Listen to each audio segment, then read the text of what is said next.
Doctor Shyama Prasad Mukherjee. Doctor Shyama Prasad Mukherjee एक महान भारतीय राजनेता, शिक्षाविद और भारतीय जनसंघ के संस्थापक थे, जो आज भारतीय जनता पार्टी यानी भाजपा के रूप में जाना जाता है।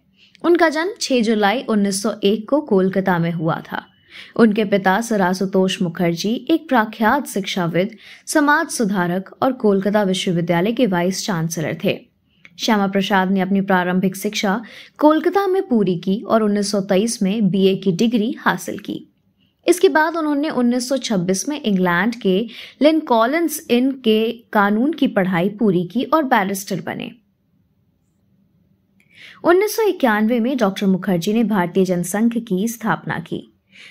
उन्होंने भारतीय संस्कृति और परंपराओं की रक्षा के लिए एक राष्ट्र, एक विधान, एक प्रधान और एक निशान का नारा दिया। वे कांग्रेस की नीतियों के आलोचक थे और देश की राजनीतिक और सामाजिक समस्याओं के समाधान के लिए वैकल्पिक दृष्टिकोण प्रस्तुत किया। डॉक्टर मुखर्जी का सबसे बड़ा संघर्ष जम्मू कश्मीर के विशेष दर्जे के खिलाफ था। वे अनुच्छेद 370 का विरोध करते थे, जो जम्मू कश्मीर को विशेष दर्जा प्रदान करता था। उन्होंने यह स्पष्ट रूप से कहा कि भारत में केवल एक संविधान, एक प्रधानमंत्री और एक राष्ट्र ध्वज होना चाहिए।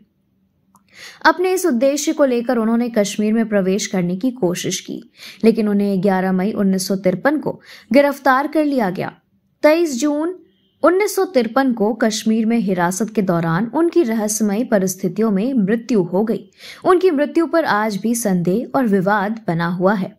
डॉक्टर श्यामा प्रसाद मुखर्जी की राजनीतिक सोच और उनके संघर्ष ने भारतीय राजनीति को नई दिशा दी। उनका जीवन भारतीय राष्ट्रवाद, सांस्कृतिक संरक्षण और राजनीतिक ईमानदारी का प्रतीक है।